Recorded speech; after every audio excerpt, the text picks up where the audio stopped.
62장 1절에서 5절 말씀을 통해서 쉬지 않으리 라는 제목으로 함께 말씀을 나누고자 합니다.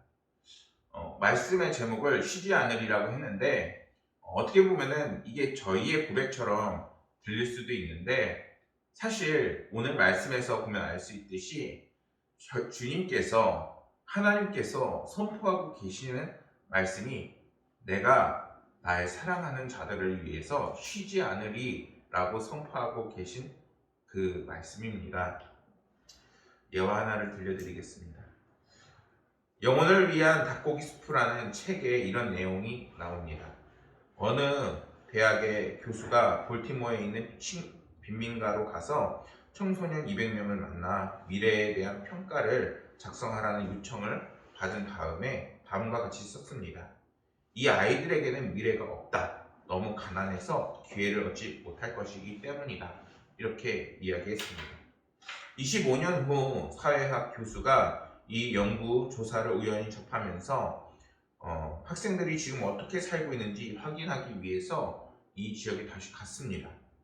그런데 놀라운 결과가 나왔습니다. 세상을 떠났거나 다른 지역으로 이사간 사람들을 제외하고 180명 가운데 176명은 변호사, 의사, 사업가로 성공한 삶을 살고 있었기 때문입니다. 교수는 각자에게 어떻게 이렇게 성공할 수 있는 비결이 있었는지 물었습니다. 그러자 이 학생들에게 한결같은 대답이 나왔습니다. 뭐냐? 우리에게는 선생님이 계셨습니다. 이렇게 얘기를 한 겁니다. 그 교사가 생존에 있다는 얘기를 들어서 이 선생님을 찾아갔는데 이 선생님은 이제 나이가 많이 들어 할머니가 된 상태였습니다. 그래서 할머니 교사한테 물었습니다. 어떻게 이 빈민가 아이들이 이런 성공적인 삶을 살 수 있게 되었습니까? 라고 묻자 교수가 이렇게 선생님이 이렇게 대답을 했습니다. 비결은 정말 간단합니다. 나는 그 아이들을 사랑했습니다. 라고 이야기를 했다는 것입니다. 오늘 말씀에서처럼 하나님께서 우리를 축복하시고 그리고 그것을 위해서 정말 쉬지 않겠다. 어떻게 보면은 요즘 이제 아이들이 생각이 나더라고요. 아이들과 이야기를 해보면은 부모님의 사랑을 알아요. 부모님의 사랑을 아는데 부모님이 함께 있지 못할 수밖에 없는 그런 상황도 잘 알고 있습니다. 부모님들이 맞벌이가 되면서 정말 쉬지 못하고 아이들과 함께하지 못하는 상황을 보게 됐는데 사람의 사랑은 정말 일을 하게 되고 아이들에게 줄 수 있는 사랑이 줄어들고 같이 할 수 있는 시간이 적게 되어지지만 정말 하나님께서 함께 하시면은 사랑을 넘치도록 주실 뿐만 아니라 또한 우리에게 부족함이 없이 채우시고 함께 하신다는 것입니다. 오늘 말씀에서 주님께서는 내가 쉬지 않겠다라고 우리에게 선포하시면서 우리에게 한없는 사랑과 은혜를 선포하고 계십니다. 1절 말씀을 보면 성경은 나는 시온의 의가 빛같이 예루살렘의 구원이 횃불같이 나타나도록 시온을 위하여 잠잠하지 아니하며 라고 말씀합니다. 하나님께서 가만히 있지 않겠다는 겁니다. 내가 너희들을 정말 이 세상에 드러나게 하고 영광을 끼치게 하고 선한 영향력을 끼치게 하는 그런 사람들로 하나님께서는 우리들을 이끄시고 함께 하시는데 정말 하나님께서 그것을 위하여 잠잠하지 않겠다라고 말씀하고 계십니다. 이 말씀은 이사야를 통해서 하나님께서 이스라엘 백성들에게 이제 은혜와 축복의 말씀을 하고 계시는 것이지만 한편으로는 주님께서 이제는 영적 이스라엘, 오늘날의 우리들을 위하여 말씀하고 있는 것과 같은 것입니다. 이러한 관점에서 말씀을 보았을 때 이 시온은 주님의 이 구속 사역으로 건설된 이 교회를 뜻하기도 합니다. 그 의와 구원이라는 그 말씀에 그 표현이 나와 있는데 이것은 그 뜻이 같습니다.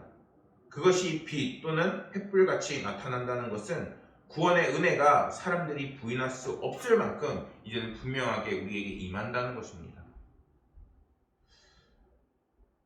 이러한 의미에서 말씀을 본다면 주님께서 교회의 구원의 그 은혜와 그리고 그것을 분명하게 드러나게 할 정도로 교회를 위하여 수고하시고 이제는 쉬지 않겠다라고 지금 선포하고 계신 것입니다. 주님께서는 십자가 그 고난을 통해서 우리 교회를 세우셨습니다.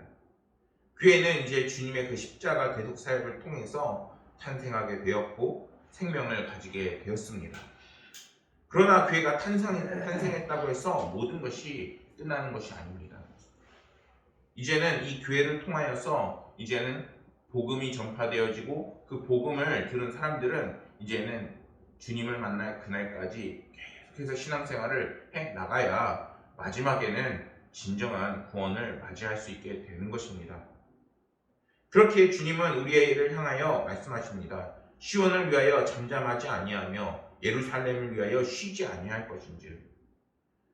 당신의 생명을 바쳐서 낳으신 그 교회가 이제는 구원에 이르기까지 주님은 오늘날에도 쉬지 않으시고 우리와 함께 하실 것을 말씀하고 계십니다.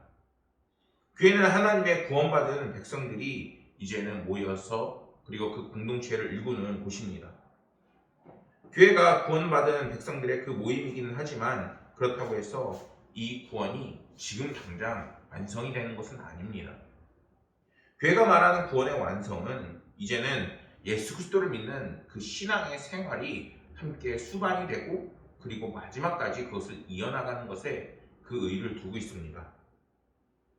사단은 성도들이 다시 죄 가운데에 살게끔 하려고 지금도 호시탐탐 우리들의 영혼들을 노리고 있습니다.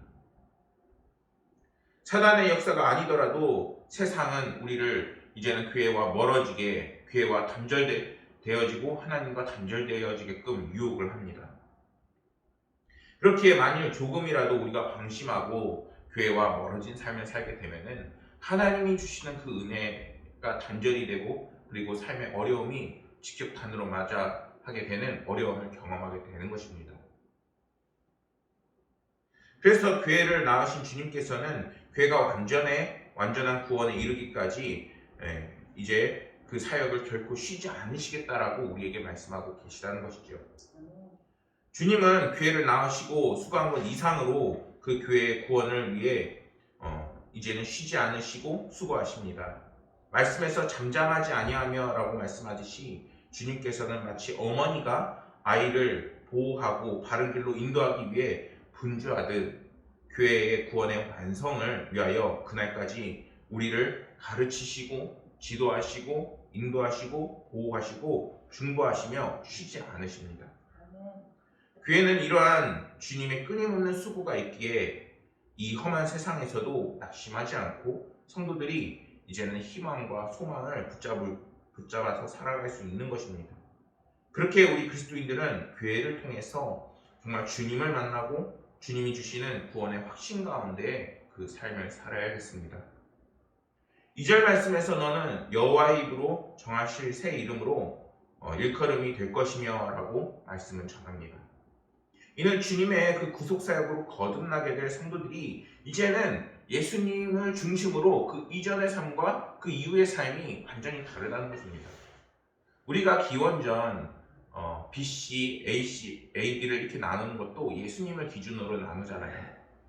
그런 것처럼 일반적으로 성경에서 이제는 이름을 바꿔서 주님께서 우리를 드러내고 함께 하시며 그리고 이제는 이전의 삶과는 완전히 다른 새로운 삶을 주시는 것을 의미하고 있습니다.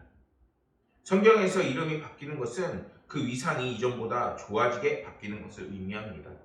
예를 들어 창세기에 나오는 아브라함은 어떻게 바뀌었나요?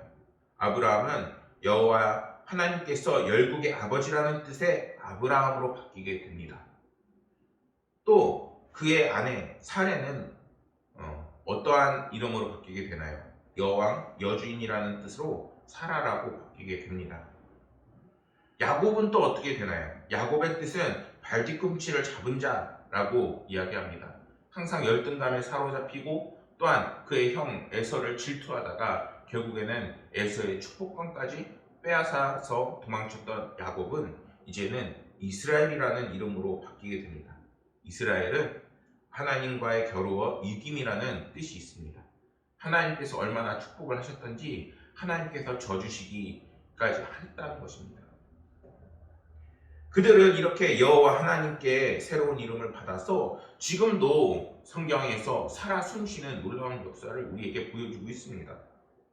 그런데 이러한 이름의 가치가 높아지듯이 하나님께서는 오늘날 예수 그리스도의 이름으로 거듭난 자들을 높이 세워주시고 함께 하신다는 것입니다.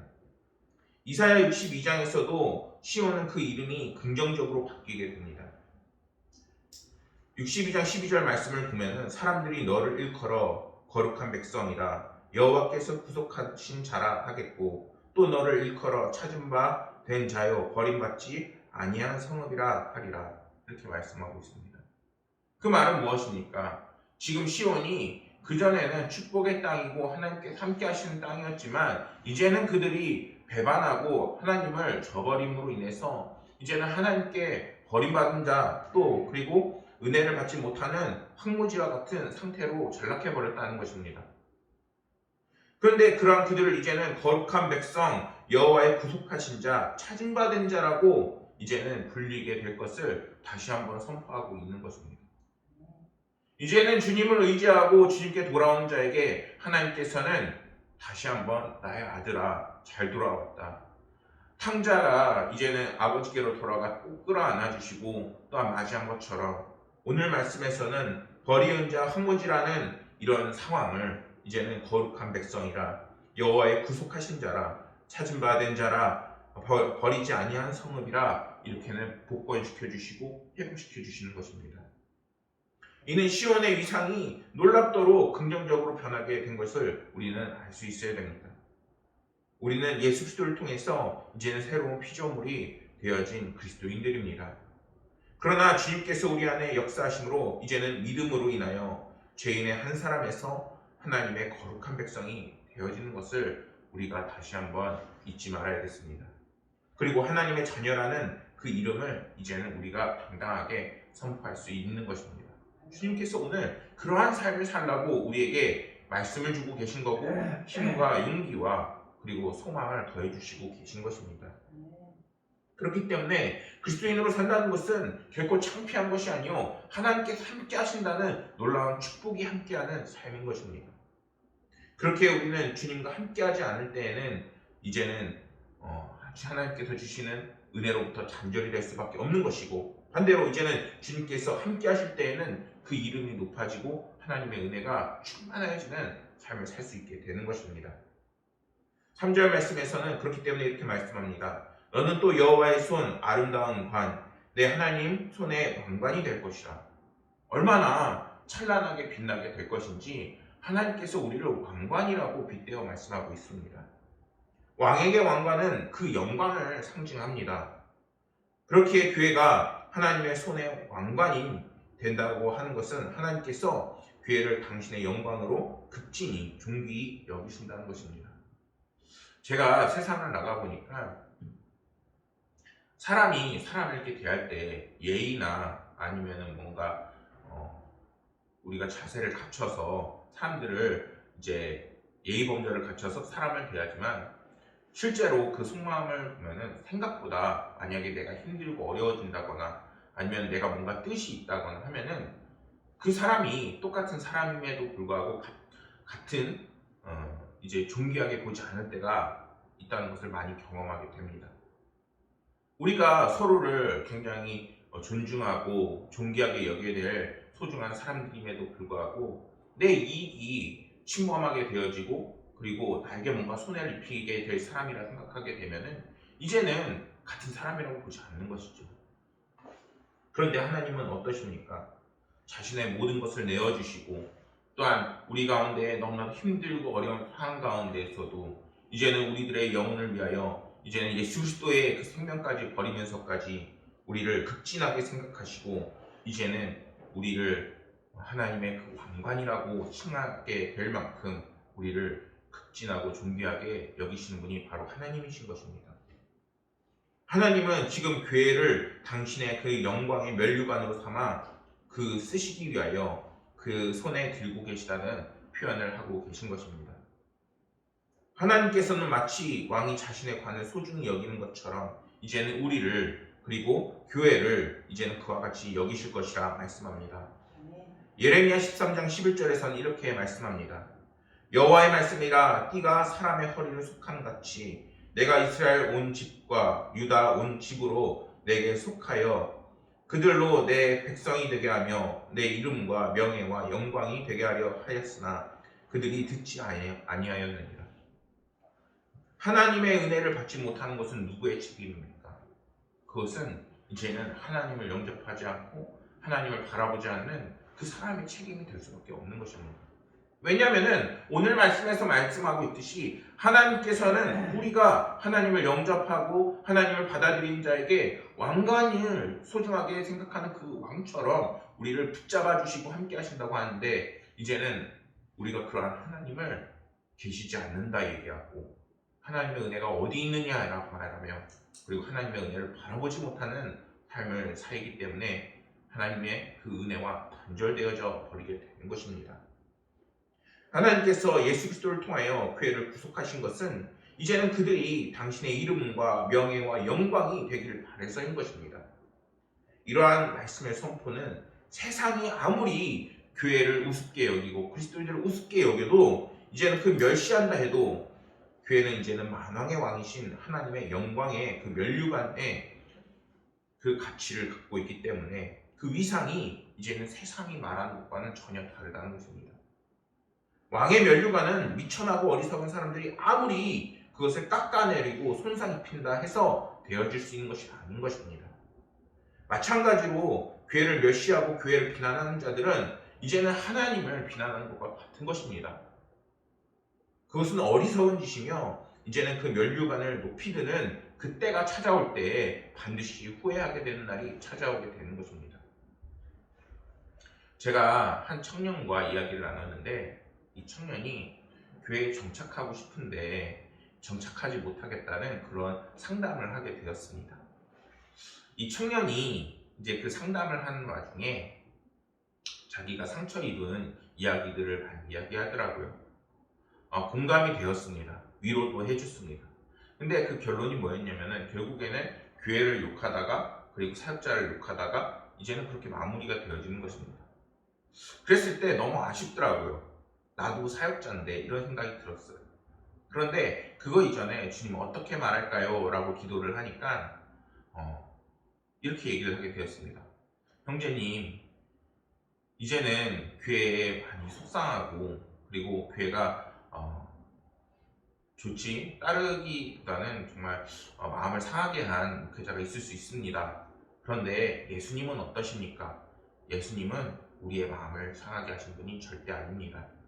물론 우리의 뜻대로 되시는 분도 아니지만 우리가 주님께 맞추고 또한 주님께서 우리가 더불어 먹을 때 하나님께서는 우리에게 끝이 없는 만족감을 채워주십니다. 그런데 그러한 분이 교회를 세우신 겁니다. 그렇기 때문에 우리가 그리스도인이라면 교회를 욕해서는 안 되는 것이고 또한 그런 마음이 있으면 털어버리는 게 옳은 것이라고 제가 이야기를 했습니다. 그처럼 하나님께서는 우리의 그 교회들을 이제는 왕관으로 또한 정말 가치 있고 귀중한 것으로 여기고 계십니다. 성경에서 하나님의 손은 권능을 상징합니다. 그렇기에 하나님의 손에 있는 것은 아무것도 빼앗을 수가 없는 것입니다. 그런데 오늘 말씀에서 이 존귀한 왕관을 하나님께서 손에 들고 계시다는 것입니다. 하나님의 왕관으로 그 교회가 이제는 하나님의 손에 있다는 것은 교회가 절대적인 그 보호와 하나님의 은혜 안에 있다는 것입니다. 교회가 하나님의 능하신 손 아래에 보호받고 있음을 강조하기 위해 성경은 오늘 그 말씀에서 왕관을 머리에 쓰지 않고 손에 들고 있다는 것이죠. 세상은 점점 말세를 향해 나아가면서 사단의 세력은 하나님의 영광인 그 면류관인 교회를 타락시키고 그리고 그 영광을 실추시키고 비방하고 조롱하고 그리고 정말 성도들을 떠나가게끔 하려는 혈안이 되었습니다. 그래서 세상의 권세를 동원해서 교회를 온갖 핍박하고 이제는 시련을 주기 바쁩니다. 심지어 지금은 코로나 바이러스까지 있는 실정이지요. 그러나 여러분, 하나님께서는 선포하셨습니다. 마태복음 16장 18절 말씀을 보면은 또 내가 내게 이르노니 너는 베드로라 내가 이 반석 위에 내 교회를 세우리니 음부의 권세가 이기지 못하리라 라고 말씀하셨습니다. 주님은 이렇게 공동체를 세우시면서 교회라고도 하셨고 우리의 마음속에도 이제는 우리가 하나의 성전이라고도 말씀하셨습니다. 음부의 권세가 이제는 예수 그리스도와 함께할 때 우리 가운데 침범하지 못하며 공동체가 온전히 주님을 따르는 공동체를 될 때에 음부의 권세가 침범하지 못하게 되는 것입니다.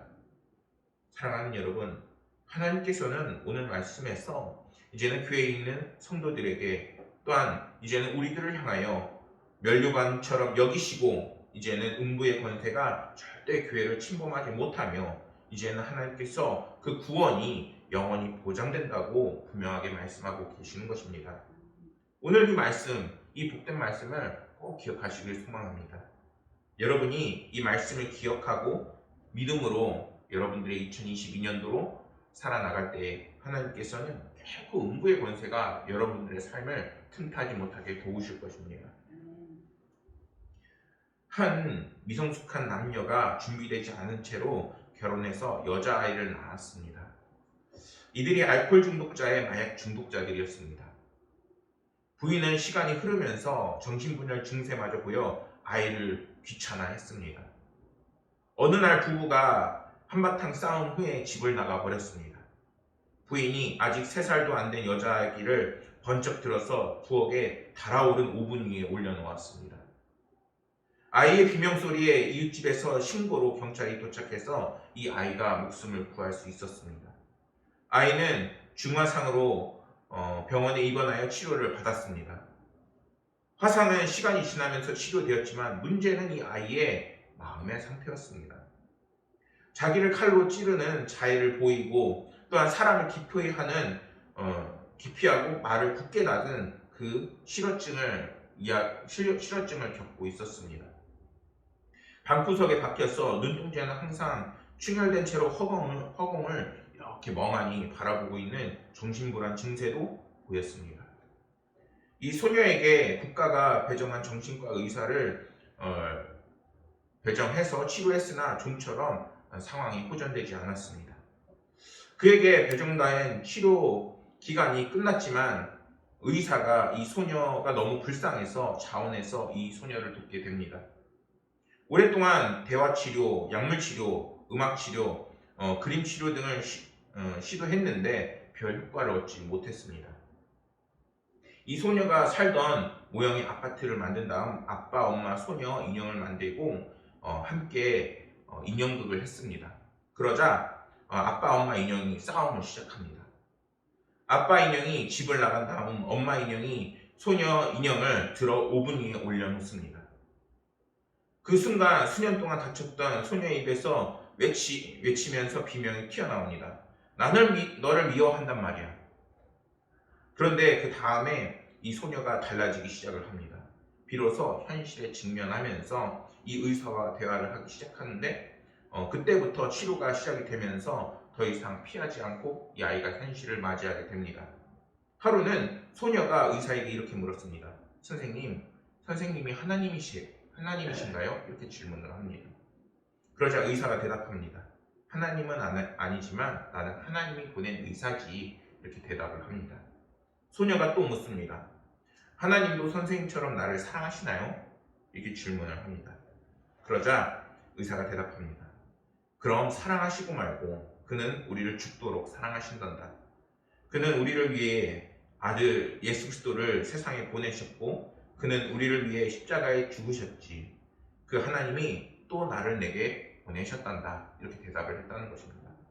이 하나님이 보낸 의사의 이 포기하지 않는 사랑으로 소녀가 많이 호전이 되었다는 이야기인 것입니다.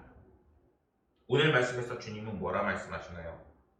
정말 이 세상에서는 우리를 때로는 하찮게 그리고 정말 별 볼 일 없는 사람으로 치부할 때가 너무나도 많죠. 그런데 하나님께서는 우리를 왕관이라 불러주십니다. 그리고 그것을 오른손에 주시며 그것을 빼앗아 가려고 하는 자들은 가만히 두지 않으실 것을 분명하게 보여주십니다. 하나님의 절대적인 보호가 그 손에 달려있는 것입니다. 4절 말씀에서 하나님께서는 시온에 대하여 새롭게 지을 이름을 선포하십니다. 그 이름은 무엇입니까? 헵시바 뿔라입니다. 헵시바는 구약 성경에 나오는 히스기야 왕의 아내의 이름이기도 합니다. 그 뜻은 나의 기쁨이 그녀에게 있다라는 뜻입니다. 뷸라는 결혼한 여자라는 뜻을 가지고 있습니다. 이 두 이름은 이제는 시온이 완전히 회복되어서 그로 인해서 하나님께서 정말 그것으로 인하여 기뻐하시고 또한 그들 역시 결혼을 한 것처럼 너무나도 행복과 기쁨이 충만하게 될 것이라는 것을 하나님께서는 선포하고 계신 것입니다. 사랑하는 여러분, 오늘 말씀에서 주님은 우리에게 아무런 소망을 가질 수 없는 처지에 있는 이스라엘을 향하여 다시 회복과 그리고 당신의 아내로 삼아주시고 그리고 기쁨의 대상이 될 것이라고 선포하고 계십니다. 그래서 5절 말씀에서 신랑이 신부를 기뻐함 같이 내 하나님이 너를 기뻐하시리라 라고 말씀합니다. 여러분들은 오늘날 너무나도 힘들고 어려운 상황 속에서 여러분들의 그 상태를 또한 여러분들 자신조차도 사랑하고 계신지요? 주변을 보면서 이제는 나의 뭔가 조건으로 인하여 행복하고 즐거워하는 것이 아니라 정말 여호와 하나님으로 기뻐하고 즐거워하고 계신지요? 하나님은 이스라엘을 자신의 최고의 기쁨이라 여기시고 이제는 다시 한번 우리를 기쁨으로 맞이해 주십니다. 그리고 이러한 이스라엘에 대하여 하나님은 오늘날 그 사랑을 선포하시고 그리고 이제는 우리의 삶을 회복시키시고 은혜로 초대하고 계신 것입니다. 오늘 이 말씀을 통하여 여러분들의 삶이 붙잡힌 바 되어 그리고 그 사랑에 기초된 삶을 살아 이제는 그 누구보다도 주님의 크신 은혜와 그리고 축복이 넘치시기를 소망합니다. 그럴 때 주님께서는 더욱더 우리에게 복에 복을 더하는 또한 하나님의 은혜가 충만하게 임하는 그리고 그것을 위하여 쉬지 않으시는 놀라운 역사를 이뤄가실 것입니다. 그러한 은혜를 맛보시는 보감은혜교회 성도님들 되시기를 소망하겠습니다. 기도하겠습니다. 아버지 하나님, 오늘 주님께서 우리를 너무나도 사랑하셔서 우리를 존귀히 여기시고 또한 우리를 위하여 쉬지 않으신다는 말씀을 들었습니다. 아버지 하나님께서 그 믿음 우리 가운데 있게 하여 주시고 2022년도를 살아나가는 모든 성도들 마음속에 깊이 뿌리 박히게 하여 주옵소서. 이 예배를 보고 듣는 모든 사람들이 주님이 주시는 그 크신 사랑 안에 붙잡힌 바 되어 나아가는 인생이 되게 하여 주옵소서. 아버지 하나님께서 크신 역사 이루시고 그 사랑을 드러내 보이사 우리를 존귀히 여기실 것을 믿으며 모든 말씀 우리 구주 예수 그리스도 이름으로 기도드렸습니다.